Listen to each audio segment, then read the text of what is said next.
Welcome back to the Loading Up Podcast. I am your host, Producer J, along with one of my co-hosts, Brother Zay. Yo, yo, yo. And Brother Zay's not with us because he's feeling under the weather. I feel like that's been going around. He mentioned in the group chat, and I was like, because the way he mentioned it was like, that he's got a mini cold and that he lost his voice, and that's literally what happened to my kids. And it's just so weird because, like, you know how, like, whenever you notice something, you think it's just it's not a big deal, but then you hear other people dealing with it. It's like, all right, what's going on? Something's in the water. I don't know about water. I'm perfectly fine. I've been drinking the water. Hey, don't jinx it. Don't jinx it. But before we get started, I wanted to remind you that you can like and subscribe to our channel. That would help us out a lot. And you can comment and interact with us in the comments and on our socials, which you can see above the gameplay video that we have playing. And you can also support our sponsors, which is W Energy, NordVPN, and Starforge PCs, which is that's one of the best ways to help us out. And we thank them for sponsoring us. And please click the links in the description. It'll show you what you need to do and what you need to put in the checkout in the I guess it's like a coupon field. Yeah, that's only for W. For W, use code LUP. It is only for W. That's what I thought. Yes, but the others you can just click the link and use the links. Yeah. So So if you could do that, that would be very, very helpful, and we'd be very grateful to you. So what you been playing, Zay? Oh man, I've been playing Raider things. I forgot to mention, it's been a couple weeks now actually. Me and brother Matt have been playing Gray Zone Warfare, and it's a extraction shooter like Escape from Tarkov, but it's light. You know, it has a PvP mode and a PvE mode, so it's just you against NPCs out there. You can't shoot like other actual players and stuff, so it's actually really fun. We've been having a lot of fun. It's kind of stressful because once you die out there, you lose all your stuff. You gotta try and get back and go get it if you die. But it's fun. They have a lot of like little missions you gotta do, and it's my first extraction shooter. I never really played Escape from Tarkov, so coming to this one, it's in early access, and it's been fun. I've been playing it. Nice. I've never actually played like those types of games, and I feel like I don't want to, because I feel like I'm just gonna be so disappointed. And because I played a little bit, kind of, sort of the what is it called, the Dark Zone in the Division, the first Division. I know it's in the other Division too, but that was kind of like what that is, right? Like, it's extraction. Like, you go in and whatever you come out with, that's what you got. And I didn't like it. It was so frustrating because, like, there's so many griefers and just people being dicks, and it's like, I can't deal with that. I'm trying to have a good time. I'm not trying to be stressed out too much. Well, the thing with Gray Zone is that they have 3 different factions, so you can't, like, you could shoot your faction in PvP mode, but ultimately you will get penalized for that. And how it works is that you're fighting other factions while doing missions and NPCs. So it's a lot harder to do the griefing and stuff in Gray Zone compared to the Division. The Division was just everybody's going into Dark Zone and just, you know, being assholes. Yeah. I played, me and brother Matt played a lot of the Dark Zone and Division. We really liked it, but it's stressful. You know, you're going up against other players. You see other players, you don't know what to do. You're like, are you friendly? You know? Yeah. Yeah, that's why I like Gray Zone, because it has that PvE mode where you don't have to worry about that. You just gotta worry about the NPCs. You know, you can, and that's what I like about it, because we tried PvP and it was stressful. I can imagine. You know, it was very stressful. But brother Matt, he loves that kind of stuff, and you know, despite what he always does this to me. He'll be like, "Yo, this game came out." I'm like, how much is it? He'll goat you into buying it and then just go right back to Call of Duty. Wow, I didn't say it. I didn't say it. All right. Shots fired.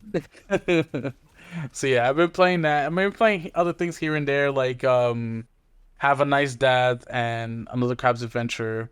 We're almost done with Remnant 2. This past Sunday was Mother's Day, so we didn't play games. So I'm thinking this weekend we'll probably beat that. And that's it. Nice, nice. As for me, I've been more of the same. Still trying to play Cocoon. I feel like I'm right at the end, and it's like because I only play on my breaks at work. And granted, like if I were to play at home, I probably could have been beat it by now. But it's just like that's my work game. So I'm almost at the end, and it's just like the puzzles in that game, like towards the end, like it freaking like every time like I come across like one of the new like a new puzzle now, it's like no, they're not gonna make me do that. And then I do it and I'm just how do you even think about this stuff? But then what's crazy is that I'm doing it. It's like I'm coming up with it. I'm finding solutions. And it's so crazy that I'm able to do this. But then like if I try to explain it right now, like I couldn't I would think I was crazy. It would not make sense. Like you're freaking transporting into a universe within a universe, and then you gotta shoot a ball into one of the universe so it comes out in the other universe, so it could activate the thing in the other. It's so crazy. Like it's insane. I definitely recommend if you haven't played Cocoon yet, do it if you love puzzle games. It's like one of the best puzzle games I've ever played. But in addition to that, I've still been playing WWE. But I moved on. Even after you beat it? So there's different mode. I'm trying to do all the achievements.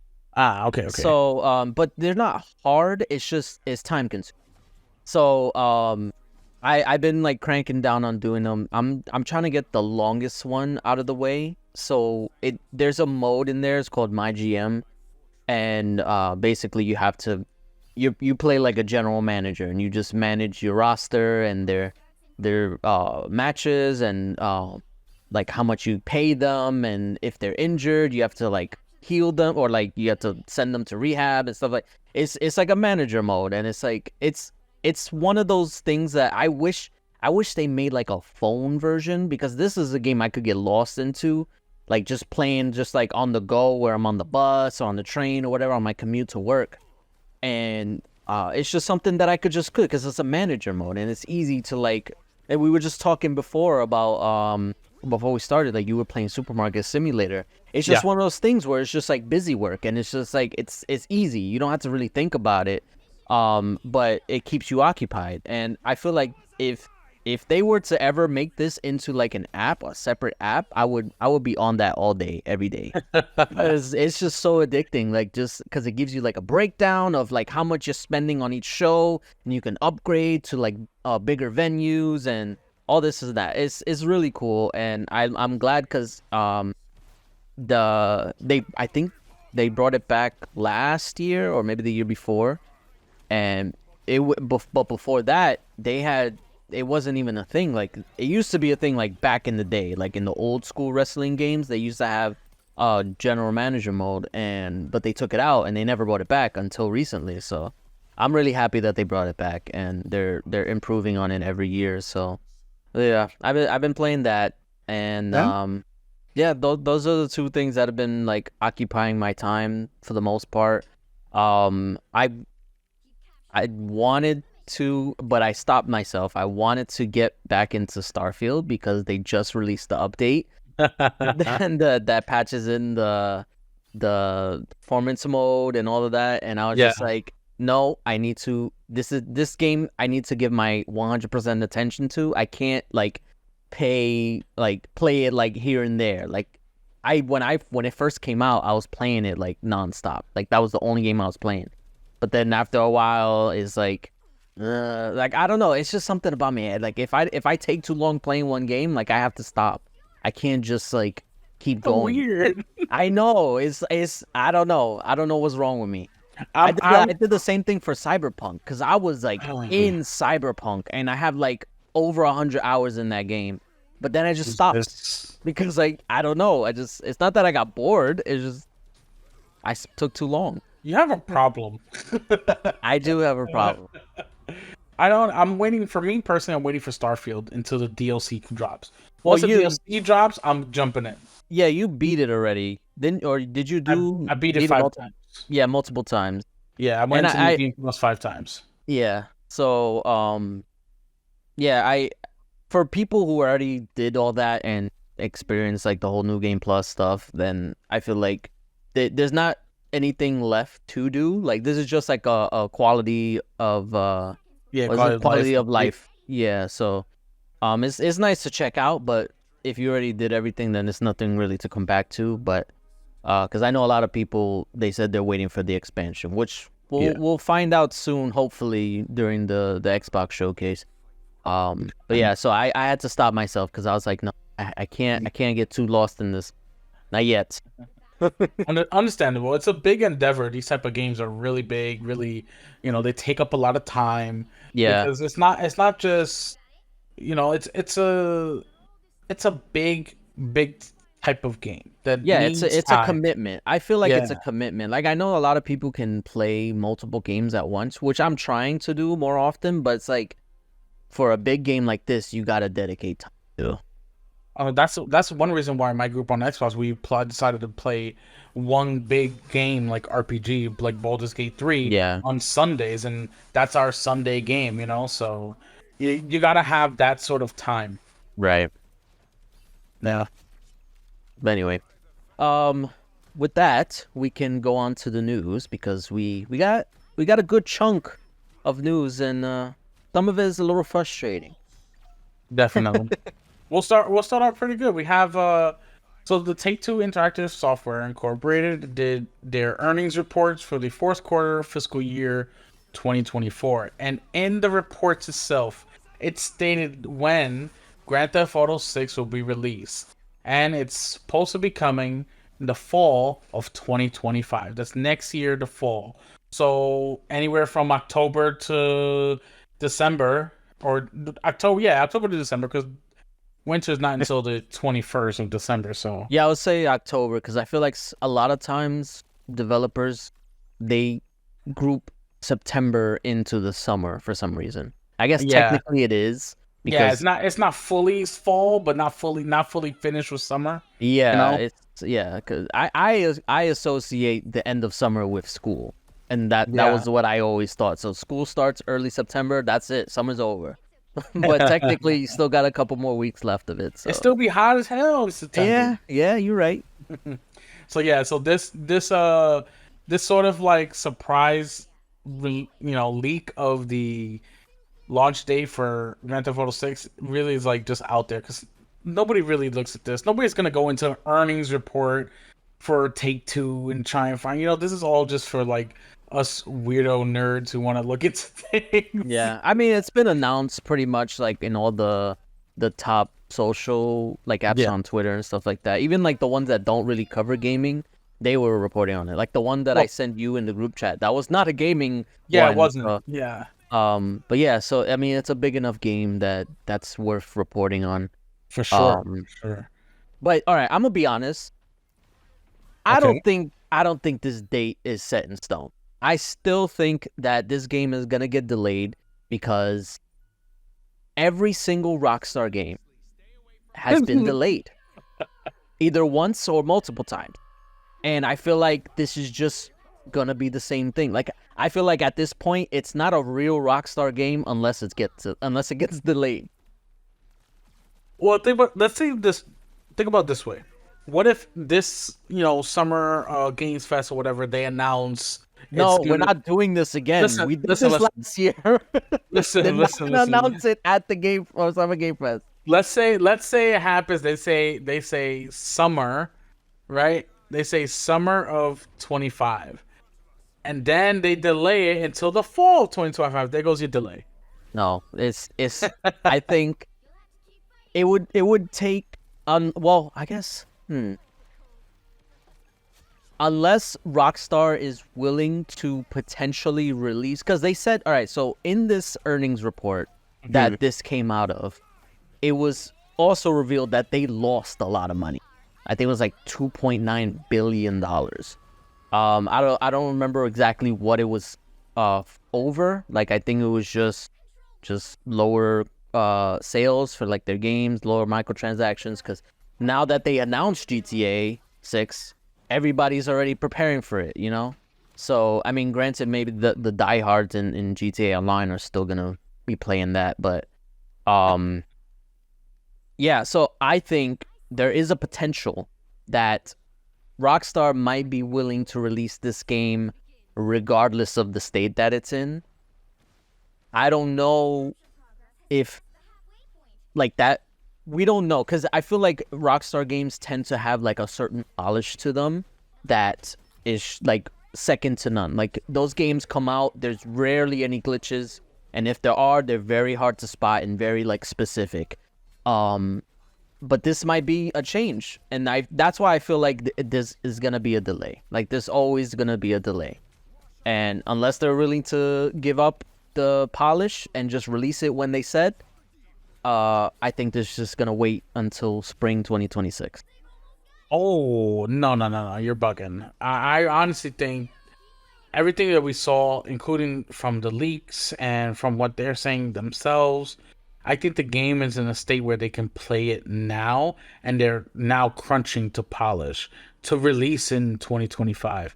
I think now is like game time. They ready. This is like I think it was January where they recalled all their workers to come into the office because they're really doing crunch.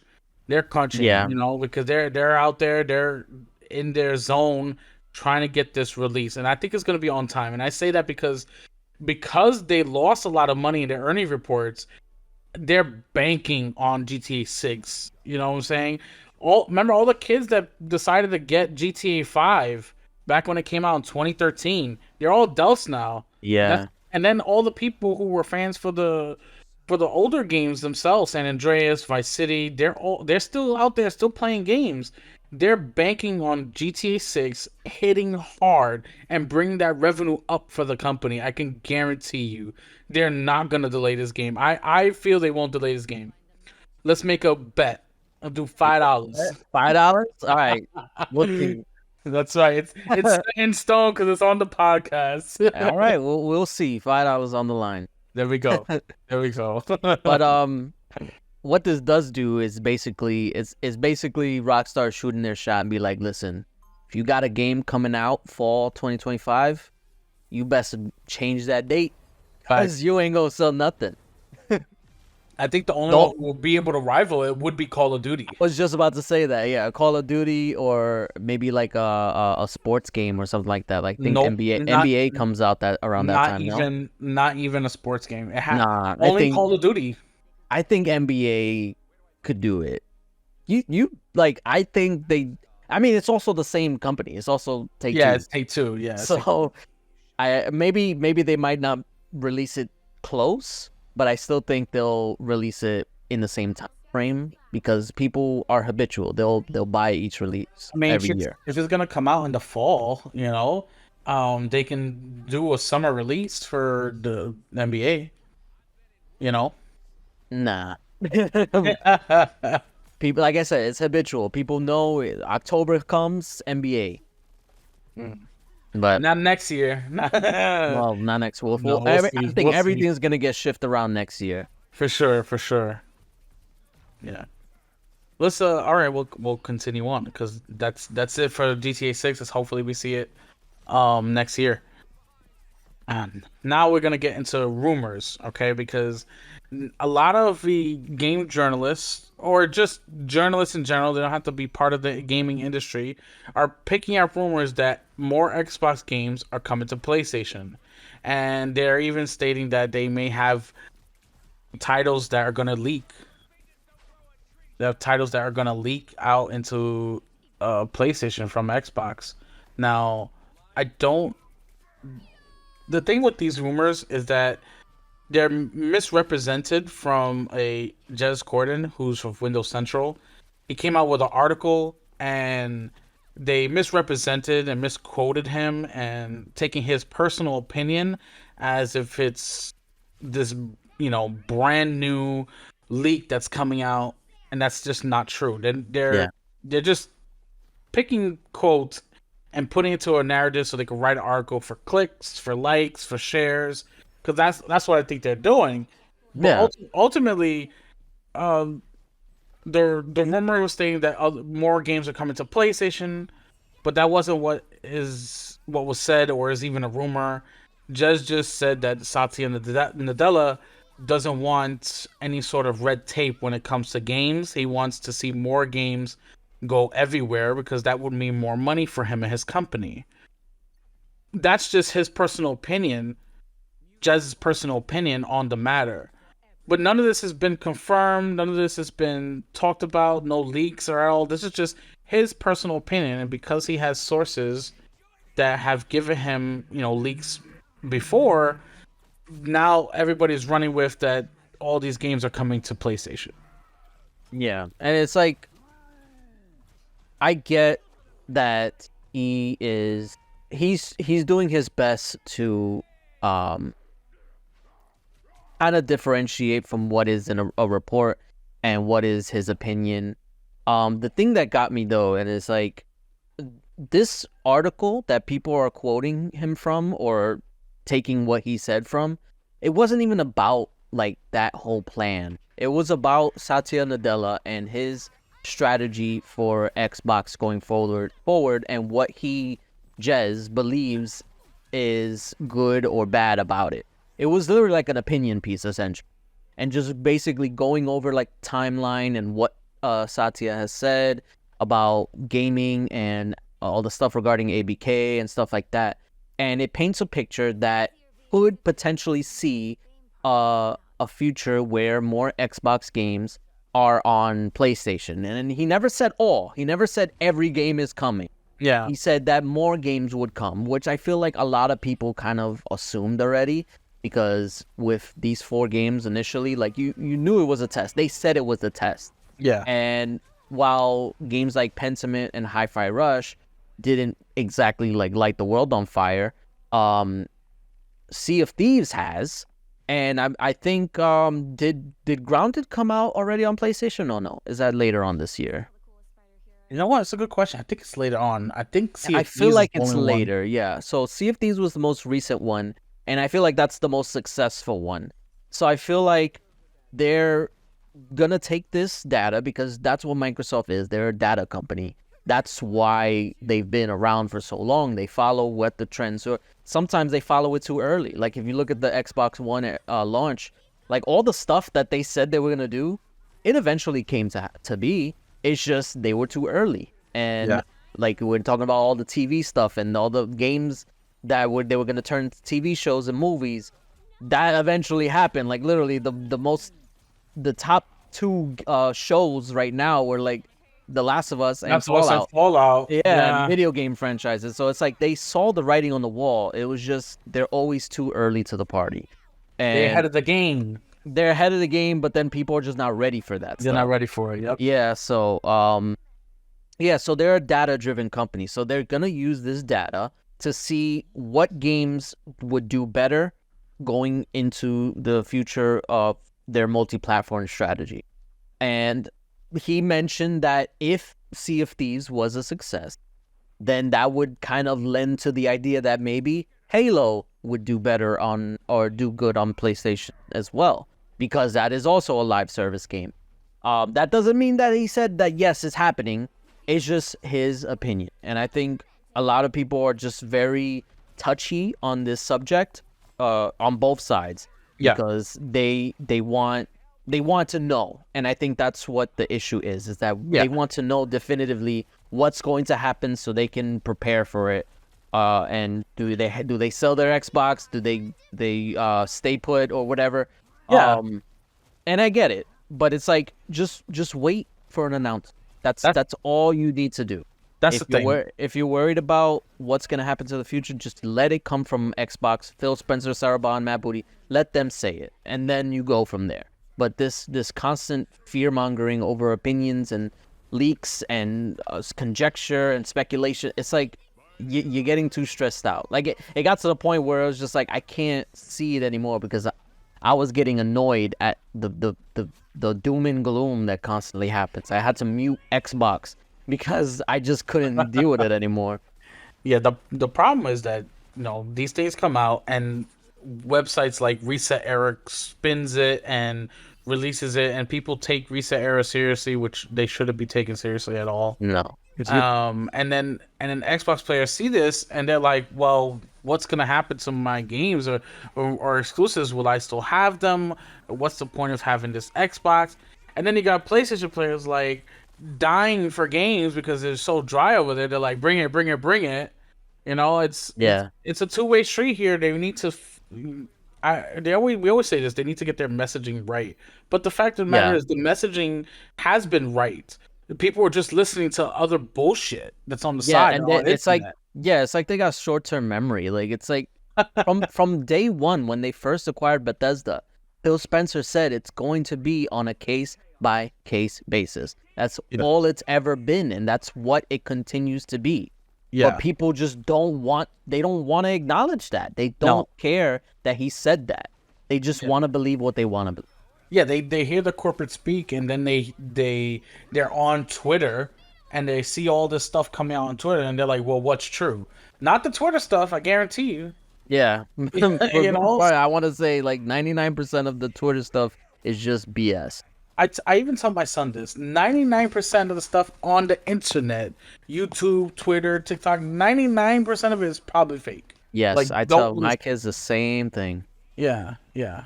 I mean, it's just getting out of hand. And then the doom and gloom stuff, like you mentioned, relax, people. Your games are still gonna be on the system of your choice. They will just be everywhere, so other people can play with us. It's okay. Just because you have an Xbox doesn't mean that it's gonna go away because a game goes over to PlayStation. PlayStation and Xbox have been trading games back and forth for years. You know, Xbox got MLB The Show for several years, day one on their service. You know, it's like this is bound to happen. This is the future. There's no console wars anymore. Yeah. Xbox lost that. They had Phil Spencer himself admitted. Now we're just making games. Now we're making money. That's it. That's all it's about. Play Yeah. your And I game, think enjoy and have fun. what people are like harping on too much is the ability to just jump ship. And it's like you can do that. Nobody's stopping you from being like, "Oh, I don't want Xbox anymore," if they're Yeah. just going to put everything on PlayStation. But it's just like if you don't have a deep enough library that keeps you on Xbox, then like this doesn't affect you anyway. Cause like for me, like personally, I'm not gonna move anywhere. Like granted, I have a PlayStation, so it really doesn't matter. Yeah. But there's no reason for me to get rid of my Xbox because my backlog is so deep. I bought so many games and that are in my library that it's just like it would be a disservice to myself if I just got rid of all of that. Yeah. I literally would be throwing away money at that point. So it's like if you're in a position where you can just jump ship, then it never mattered to you to begin with. And that's one thing too, like if you're an Xbox fan, especially during the initial Xbox One days, then like you really shouldn't be worried about anything. Like you weathered the worst storm that was the Xbox One launch. I'm Like so glad you mentioned this. like literally during that time was the worst time to be an Xbox. And if you stuck around since then, you'll be all right. Yes, and not only just then.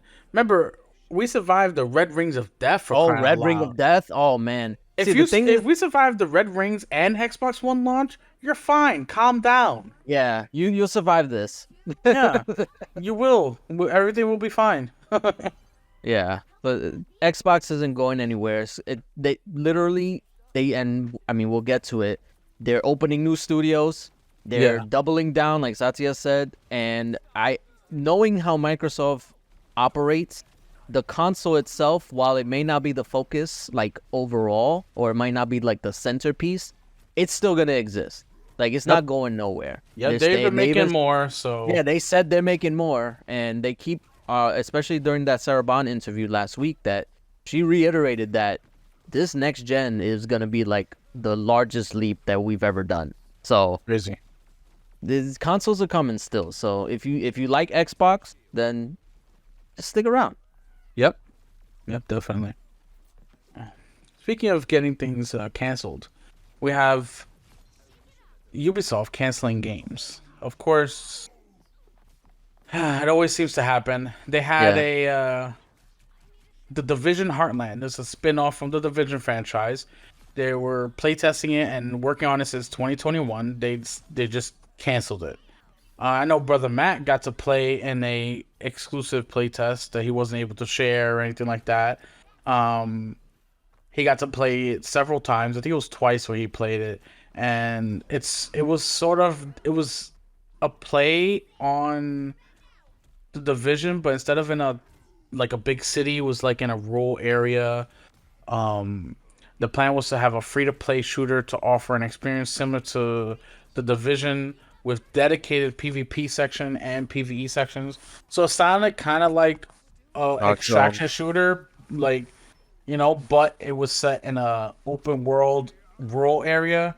So it makes me feel like if it was like a Gray Zone or a Tarkov, like Yeah. a spin of that. So they have a PvP and a PvE modes, but they just canceled it. They said that they're going to uh, redeploy resources from Division's Heartland to bolster X Defiant and Rainbow Six.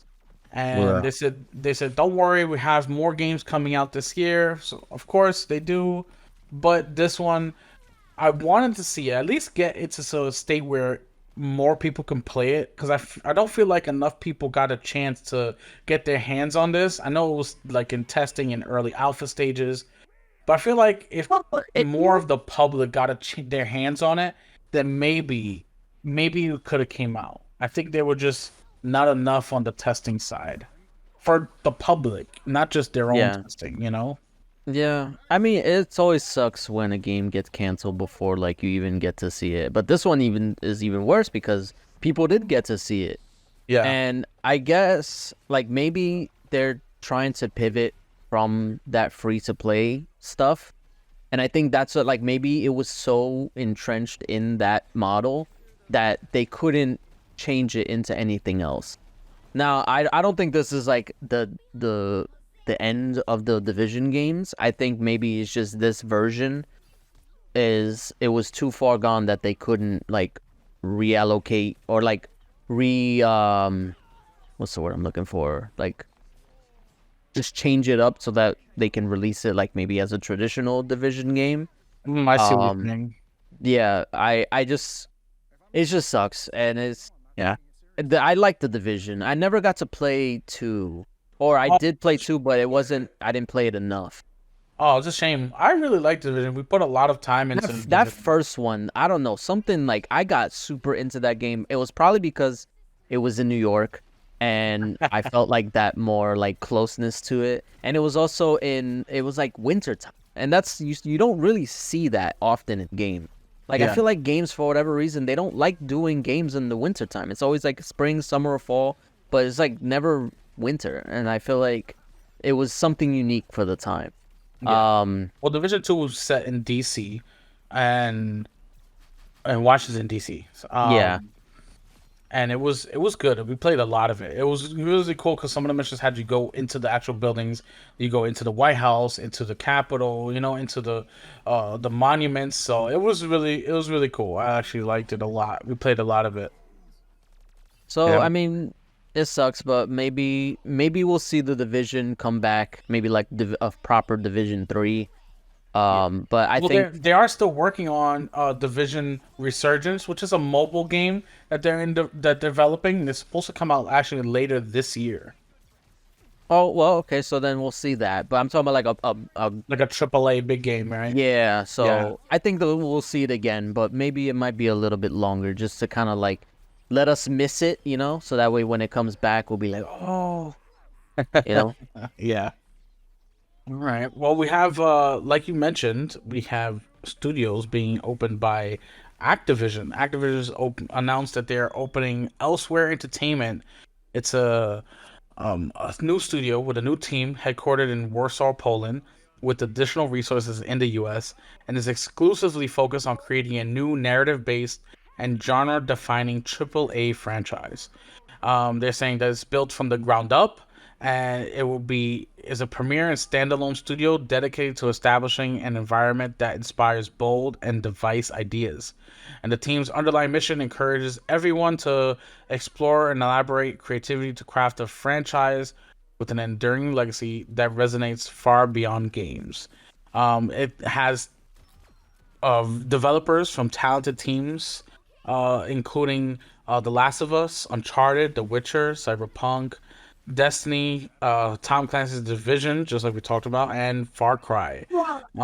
So they're really out there, have a lot of talent from a lot of different past games, and they're looking to make a brand new AAA uh, narrative based IP. So look forward to this because I know this studio with all the talent that they have and they're trying to acquire now even more. I feel like this game that they're gonna be working on could be really good, not just for Xbox but for everywhere. You know? Yeah, no, this is good news. I know a lot of people kind of feel like salty about it. It's like, oh, they just closed down 4 studios and then they open one new one, and it's like Main. this has been in the works for likely a year. It's not like they just decided, hey, let's just start a new studio and hire up a bunch of talent within a week. Like that's not Yeah. how this works.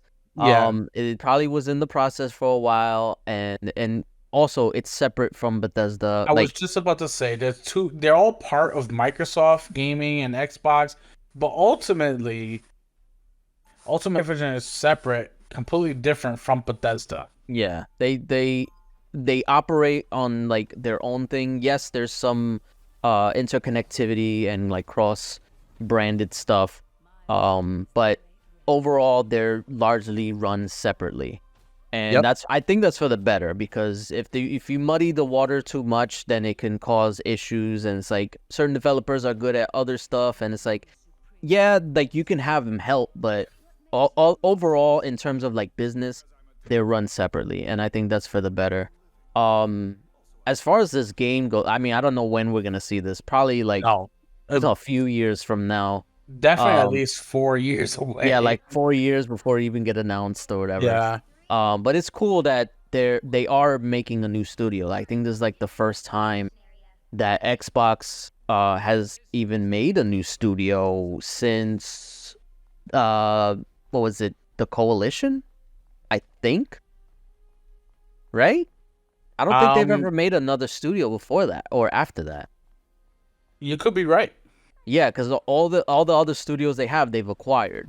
So this is like the first one that they've actually built themselves. And I know a lot of people, they'll was it you who posted it, or maybe I saw it on a Twitter thing that they mentioned that it was Activision who did. They mentioned nothing about Microsoft. But when Microsoft was closing the studios, they made sure to mention that this was Microsoft doing it. That was Brother Matt who posted that. Yeah. That's what it was. Okay. So but yeah, so this is good, and we'll see what comes of it within the next few years. Yeah, Um, looking forward to hearing more from them. yeah, and the fact that it's a narrative game, like it's they got talent from those narrative titles like The Witcher and Cyberpunk and Last of Us. So I don't know if it's gonna be. Did they say they didn't say a genre, right? They just said No, this uh, is genre defining IP, so okay. they So I didn't mean, specifically say what genre. so regardless, it'll be a narrative focused game. It won't be Yeah. like a free to play or It's not gonna be a battle royale shooter. or Yeah. shooter. Or I mean, it could be a shooter, but like it's gonna be like Well, storytelling focused. yeah, yeah. So that's good. Which Yeah, is, I mean, definitely. Xbox can always use more of those. Definitely. Definitely. I agree with you on that one. All right. Well, let's move on to Square Enix. So they released on actually May 13th, Square Enix released to the public a document containing the company's financial reports for the end of the fiscal year 2023 to 2024. The report includes an important announcement from Square Enix that plans to focus on releasing future games on multiple gaming platforms as part of a new business strategy. So the PlayStation exclusive deal for their Final Fantasy games, that deal is gone. They're gonna be aggressively. That's what the quoted word was, aggressively going to multi-platform um, for all their games. They want everyone to play because they're just not making enough money. You know what? I said it before and I'll say it again. PlayStation players don't buy games; they play Twitter. Um, so they're not buying their games. So Square Enix has got to branch out to all of the platforms, and I'm happy to see this. That means we'll get hopefully Rebirth, 1 and 2 on Xbox soon. Hopefully sooner than what PC's gotten because PC is just getting the first one. Um, Hopefully we get Final Fantasy 16 on both PC and Xbox soon, as well as Switch getting in them. I don't know how it will run on the Switch, but Probably a either Switch way, 2 thing. yeah, definitely Switch too. But either way, we're gonna be seeing a lot more Square Enix games on all platforms, including there was one Square Enix game. It's I don't know the is it the Pixel remaster? Yes, Oh, Final the Fantasy Final Pixel Fantasy Remaster. Pixel Remaster, It's yeah. it's it's not available anywhere else but PlayStation, if I'm not mistaken. So they can make so much more money just on the Rebirth, the Final Fantasy Pixel Remaster, and 16 going to others. They can recoup what they lost on their exclusive deal with Sony just doing that. And I hope that they do. More companies need to go multi-platform if they want to continue being profitable in this economy, in this state, in this gaming world. Yeah, I think the issue is that they probably assumed that, like, I mean, rightly assumed that more people would be buying like the newer consoles, and it when they signed the deal with Sony for the Final Fantasy game, they signed it back when they were still doing like, well, it was still in the PS4 era, but then they was doing like cross gen stuff. And then Final Fantasy Rebirth was next gen only. So all those PS4, and there was just a report recently that I think they said over 50% of PlayStation players, like the monthly active users, are still on PlayStation 4. Like they have not upgraded yet. Yeah. And that's a big audience because the PS4 has like 150 million. Like Yep. the percentage or the breakdown is like that's half of your audience that are just not buying the game. And Yeah. that's why like the first Final Fantasy VII Remake did so much better than the sequel, The Rebirth. sequel, yeah, it didn't Because sell nearly half as much. no, because there wasn't not enough people to buy it. And I wouldn't say that I they don't buy know. games. I know you're I know. just being I'm just trolling. yeah, you're just trolling. But the amount of people is significantly less than if it was cross-platform or cross-gen. And I think that's why so many games or so many studios were hesitant to make their games PS5 or Xbox Series X and S only games because there's not that much of an audience to sell the games to. Yeah. And even with the PS5 selling, it sold fairly well. It's on track with the PS4, or it's like slightly below or something like that. Slightly Behind, but still, Yeah. that's Yeah. what we're 4 years in, and it's like it's slightly behind, and it I mean, if things continue this way, they don't got anything else coming out this year, it's Yeah. probably gonna go lower. It's probably gonna fall even more behind. So it's like, honestly, what it's gonna take, and I feel I've heard a bunch of people talk about this before, that it's gonna take a huge game like a GTA 6, like a Call of Duty, to just drop last gen and focus only on current gen, because those are the types of games that will get people to upgrade. Well, Because that's this year because the next Call of Duty is only next gen. Did they say? Well, I guess we'll find out for sure. I highly doubt they're gonna do a cross gen. I don't I mean, know. Maybe they already honestly, made it. They have like contractual obligations. I don't know. That you know what that you could be right. They could have contractual obligations. That's true. But I feel like we need to let go of last gen. It's holding everything back. These companies aren't making enough money. I agree, You know? and I am 100% with you. The problem is now is that the Switch 2 is essentially gonna be a last gen powered console. So it's just like, if you're releasing something for the Switch 2, what's stopping you from continuing on the Xbox One and PS4? Nobody's buying Call of Duty on the Switch. Calm down. Hey, you don't know. They said it's coming to the Switch too. Well, they didn't say Switch 2, but they said Switch.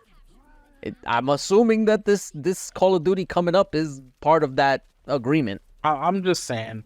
I don't think that these yeah, they can definitely make more money if more people switch over or if they keep it cross gen like it is now. But the way that these games, how much they cost to make, the amount of time and efforts they put into it with the technology that they have, it has to be next gen. Yeah, You know, it has to, it and has to yeah, be. it has to be. It's been If 4 years. It's been how long since the Xbox One came out? You know, it's what they came out in over 2013. almost 10 years, yeah, Like people or need to. over 10 years, yeah. It's been over 10 years. It's been over 10 years already. People need to make the jump into the next generation. Nobody's telling you to go out and buy a new PC. You know, we're telling you that the Series S is out there. The PS5, what is it? Digital consoles out there. They're all cheaper. There are ways to enter into the next or this generation. The You problem know, with at yeah, cheaper pricing. the problem with that is the majority of the games that people play are still on PS4 and Xbox One. Like even if You're right. let's say for like Call of Duty, and I really mean like when I say like the games that will get people to jump over is like GTA. Let's be honest, Yeah. it's really just GTA. Because Yeah. even if Call of Duty were to be next gen only, yeah, a lot of people would make the switch and jump and upgrade, but a lot of other people will just be like, all right, I'm gonna just stay on last gen. Like, why? I'm gonna just play the other game. Yeah. Because that's a lot. Call of Duty does that. If there's a Call of Duty game that people don't like, they'll just go to last year's or Yeah. go to like previous years, because there's still like people playing those games. Yeah. And it's like also like in addition to that, there's Fortnite, there's Minecraft, and Yes. then all those free to play games that are Roblox. Everywhere. You can play Those are everywhere. still on last gen, and I highly doubt those games are gonna drop last gen. No, they won't. And They that's won't. another thing. There are a lot of gamers out there that are just casual gamers. They're out there just playing the Fortnites, playing the Roblox, playing Call of Duty, playing the NBA. They're out there just playing those live service games, those casual pick up and play games. They're not out there. They're not hardcore gamers. No. You know, they're the hardcore gamer section is not that big as people think. Yeah. Um, And I think also, I mean, obviously, like the pandemic played a factor into people's hesitancy to upgrade because prices were not coming down. Like I think at this point, someone said that the PS4 and Xbox One were like $300 or something like that. yes, it After was. they and 4 years in, and they have not dropped in price at all. They're still 590 or 499. So it's like there's this. It's hard for people to. I mean, like you said, there's ways to go about it, but it's just like, why? Why do I need to? If the games Yeah. that I play are still on here, like what? It's really just gonna take a big game coming out to convince people to come out, and I think that game is gonna be GTA. And then once that comes out, more people will come, and then those games that are on last gen will start pushing people to move over to the next gen consoles. Yeah, I agree. I agree. We'll see. Well, we'll see probably next year. Yeah, When next they year is really announce gonna be their the test. GTA. Yeah. Well, and also we'll see also if they're gonna announce any new generation consoles when Dells are gonna come out because we already know the Xbox is working on the next one. We just Yeah, gotta wait for an announcement because if maybe people are waiting for the next one because they don't want to deal with the nonsense of Xbox and Series consoles and the PS5 consoles. right. Who knows? A lot of factors, but these companies are looking to make more money, and that is why Square Enix is, going aggressively multi-platform now. Yeah, and I mean it's for the better, honestly. Like I think they bet on the. I don't want to say they bet on the wrong horse. They made a poor bet, Yeah, and it didn't pay off for them. And now they're gonna pivot, and it's like I said, it's better off being this way. for More sure, people get to play their games. for sure. And it came out actually after this, after the report of them being aggressively multi-platform, they fired a bunch of people.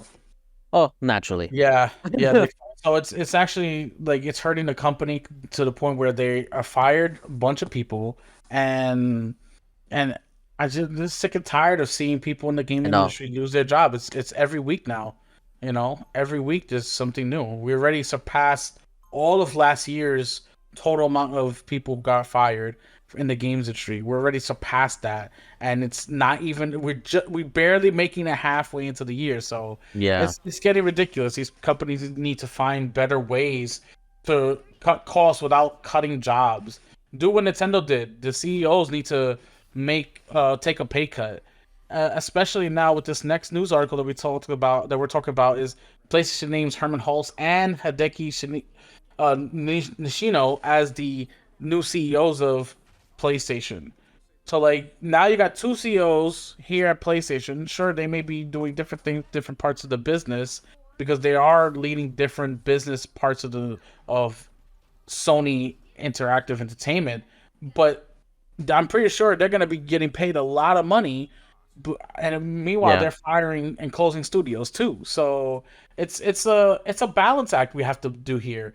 You can't have a CEO that's going to make literally some CEOs make millions, Yeah. making millions of dollars while cutting jobs. You just take a pay cut instead of making 20 million, make 5 million, or make 7 million. Cut it down a little bit. You don't need Yeah. another private jet, but people need jobs to survive, It's especially in this industry. it's just it goes back to like just the greed that exists in the corporate world. It's Yeah, it's not there's no way to combat it. Like people are just naturally gonna be greedy. Like they're not gonna wanna I mean some like you said, like Nintendo has done it in the past where they've taken pay cuts to make yeah, sure that nobody gets laid off or no studios closes.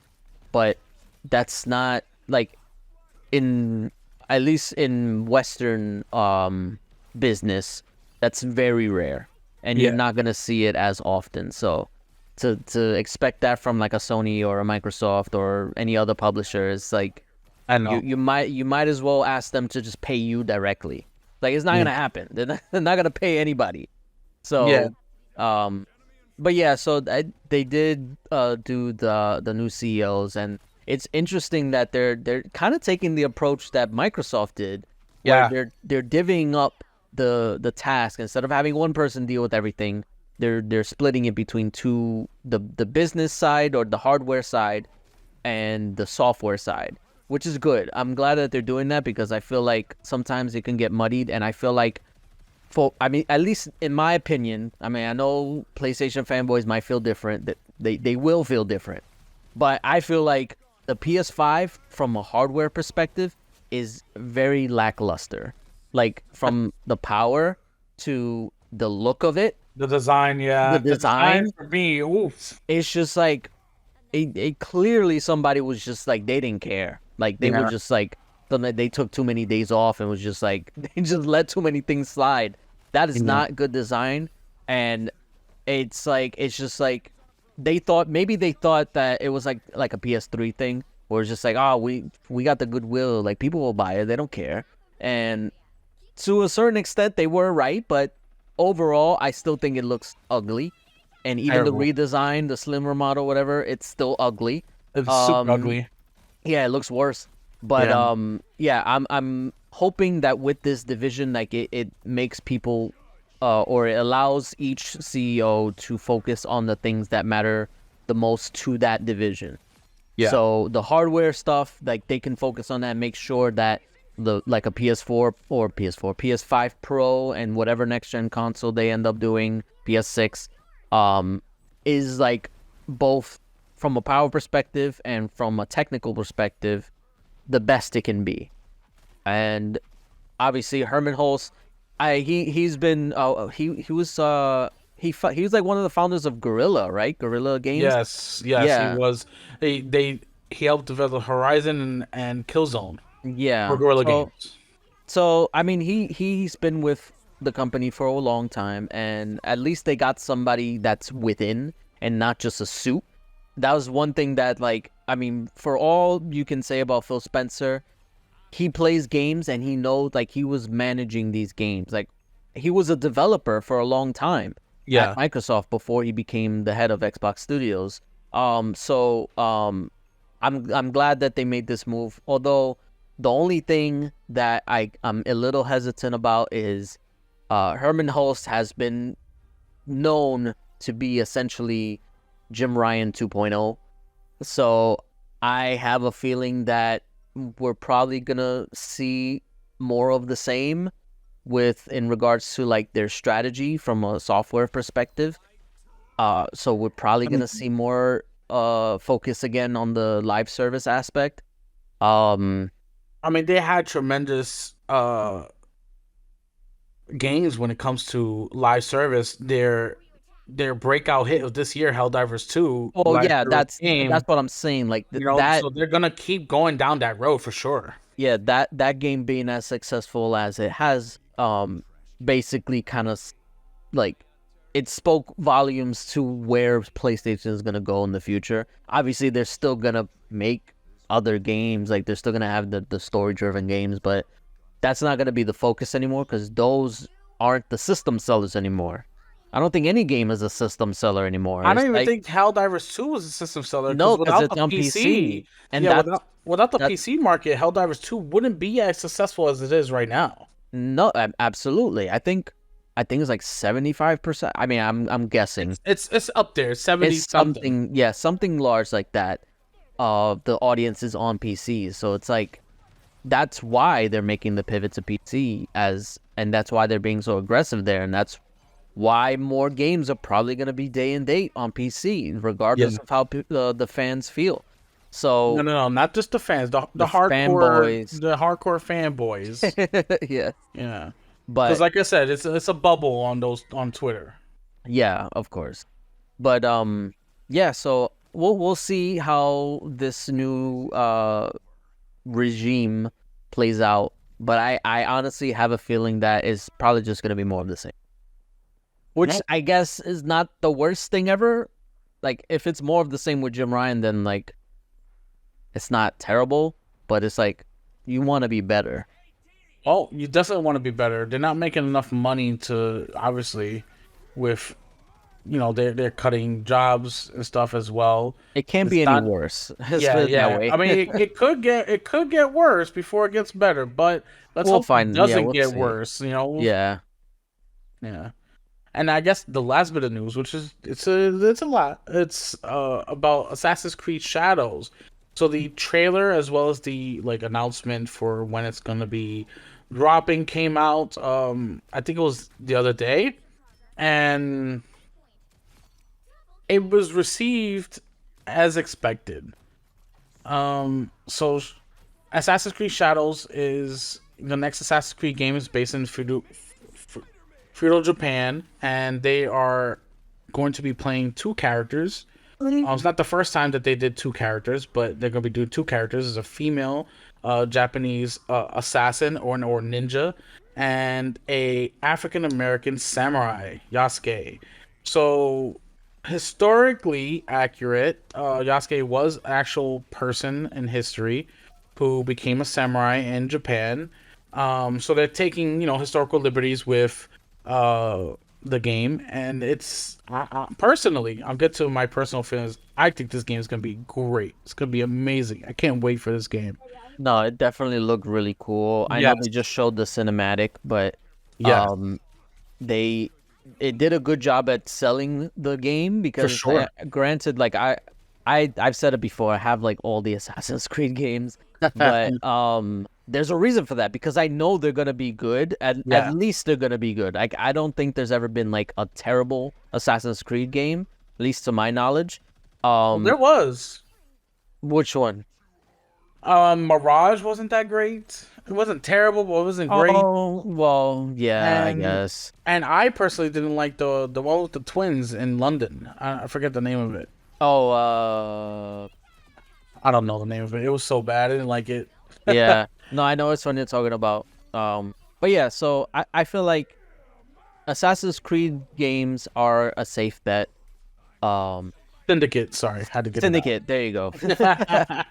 So yeah, Assassin's Creed games are a safe bet, and I feel like this is the one that might make me just like, okay, I need to get through these games, because I want to be able to play this game. Like I've never felt that for an Assassin's Creed game in a while. Like it's one of those, like I said, I buy them, but I'm just like, I'll get to it when I get to it.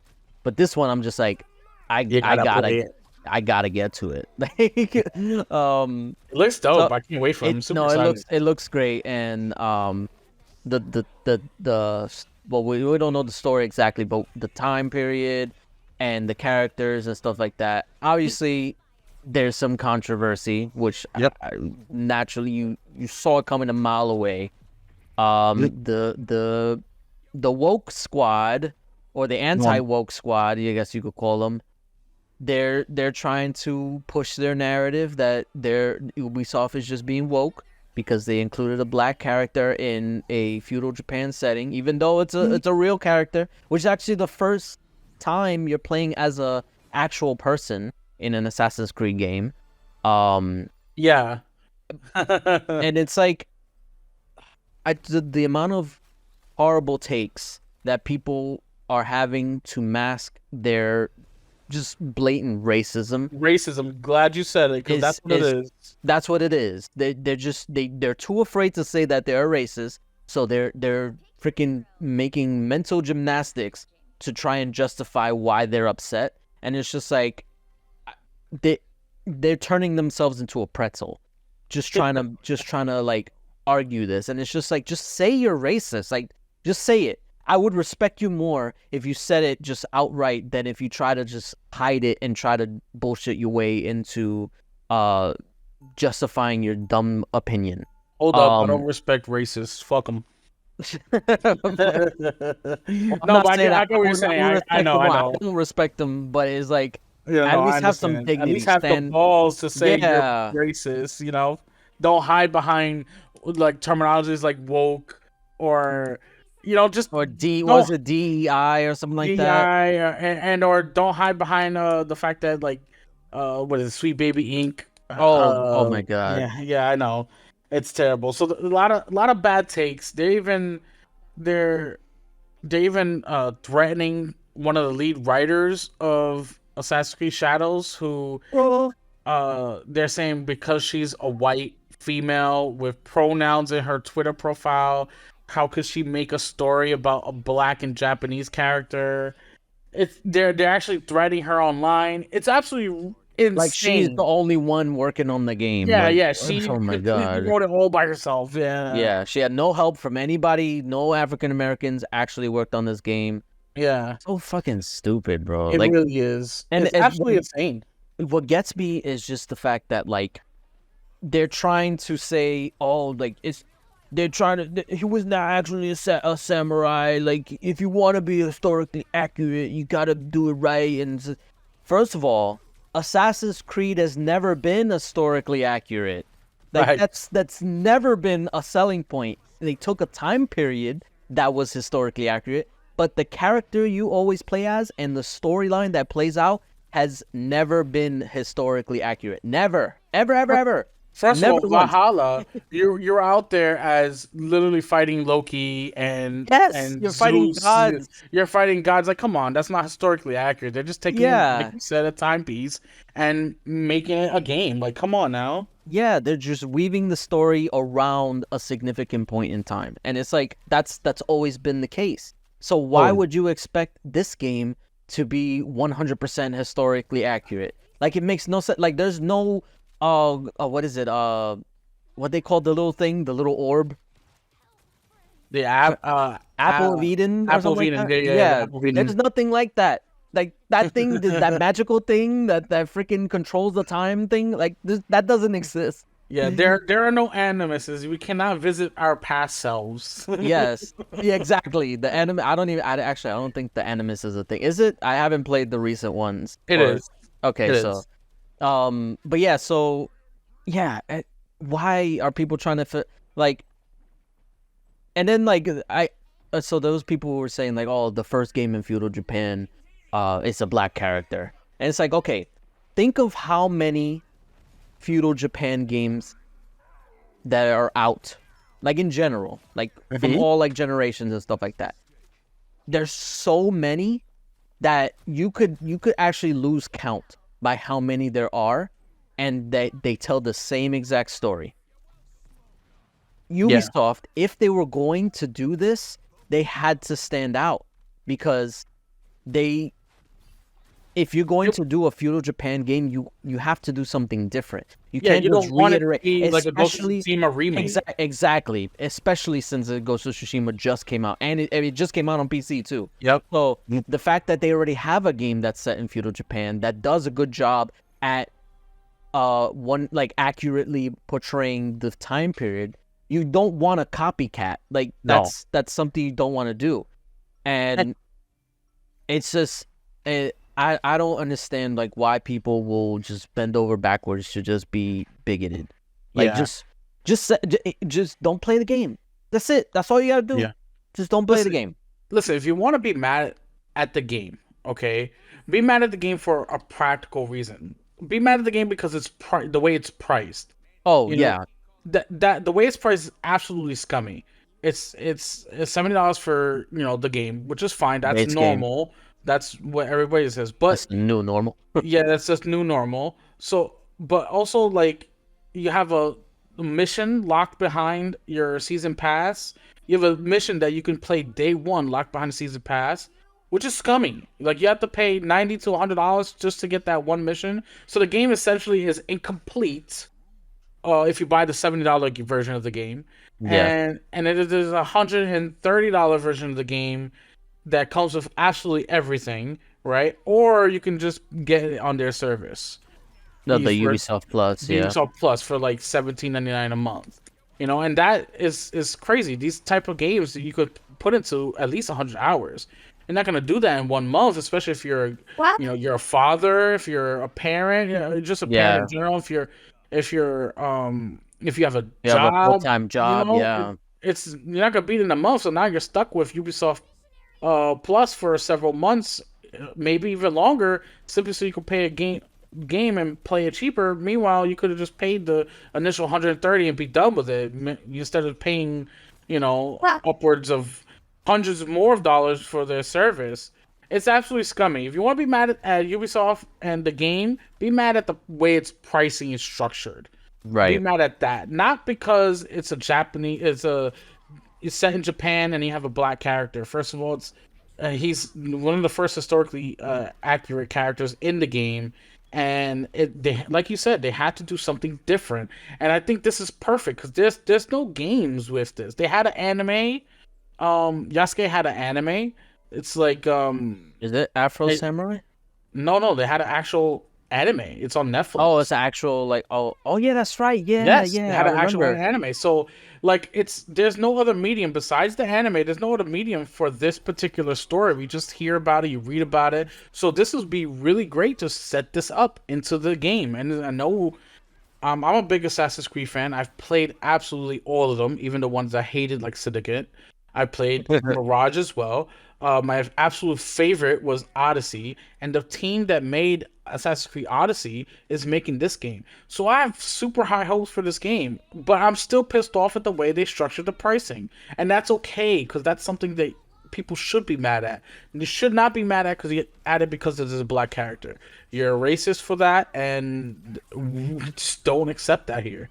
Yeah, it's just bullshit. Like just stop. Like Yeah. people are like starting like petitions and stuff like that. It's like you're just making yourself look more foolish. Yeah. And And stop threatening the writers of the game for crying out loud. yeah, and it's sad to say, but we knew this was gonna happen. Like once they announced that it was gonna take place in feudal Japan. Like granted, we didn't know for sure if it was gonna feature Yasuke, but they hinted at it that's what he was gonna be the protagonist or one of them. So Yeah. but now that we got the confirmation, like it's just one of those things where it's like we knew it was gonna happen. Like it's just here we go. Here's the people, the usual suspects coming out of the woodworks to hate, and it's like, just why? Like, why do you care so much about this stuff? Like, it's literally video games. It doesn't matter. Like, just go outside, touch grass. Yeah, facts. Get off of Twitter. Stop threatening people. Play the game you want. If you don't like it, don't buy it. That's it. Yeah, Plain and that's simple. it. Stop That's showing it. your racism to the world because you really are showing it. What's crazy is that people they will jump on this for, or it's not historically accurate, like it's not like it's racist because they're in Japan and there's like black characters, like, oh, but Neo, in the game Neo, you play as a white character in feudal Japan, but that's fine, right? That's okay? Yeah, it's okay. It's okay because they're white. It's okay because they're white. Yeah, that's it. It's just yeah. Nobody said anything about the Last Samurai movie. Oh yeah, they thought it's actually really great, even though it was a white man in Japan. Yeah, and literally, there's been so much like whitewashing in terms of like characters that shouldn't have been, like even the freaking was it the Prince of Persia movie, like Jake Gyllenhaal, but he's not Persian, he white. But one thing I will say that is I'm happy about, as much of like the scummy that Ubisoft is being with their pricing, I'm happy that they didn't give that freaking Killmonger fade to Yasuke that they've been giving freaking every black character in every video game. I mean, how could they? That hairstyle wasn't invented for quite a couple more centuries later. That didn't stop the Prince of Persia, the last one, from having it. Granted, I don't have as much of an issue with the haircut. I'm just annoyed that it's just like that's the default now. Yeah, it's been the default. Like every freaking black character has to have that haircut. Even freaking Miles Morales. Yeah, I was just about to say, you gotta blame Miles for that. Yo, no, I blame Killmonger. He made it popular. Yeah. But yeah, so just, if you, like you said, if you're gonna just bitch and moan about this game, just don't buy it. That's it. That's all you gotta do. There's too many other games to be whining about one. Yeah. But I'm looking forward to it. But I've said it before. It's Ubisoft, so I have to, like, whatever my hype level is, I have to take it down a few notches because of Ubisoft. And it's okay. I got enough hype for both of us. Okay. So all right, you'll be hyped for both of us. Yeah, hype man. But yeah, I'm still looking forward to it. For sure. Me too. And that's it for the news. We ended on that because it was the one that really grinded our gears. Yeah, we don't want to start off like hot like that, so we had to kind of end it with that. But yeah. So that'll do it for us this week. I do want to say, again, I've said it before, I want to live stream this weekend, and I mean, by the time you listen to it, you'll know if I'm doing it or not. I'm gonna try again because I enjoyed my time doing. I don't know if I'm gonna do Fallout 76 again. You'll see what I'm playing. I'll figure it out. But I will be live streaming, most likely. So stay tuned for that. It'll be on Twitch this time. I tried on YouTube. Nice. Yeah. So but yeah. So stay tuned for that. And that's it. We'll see you guys next week. Yep. Peace.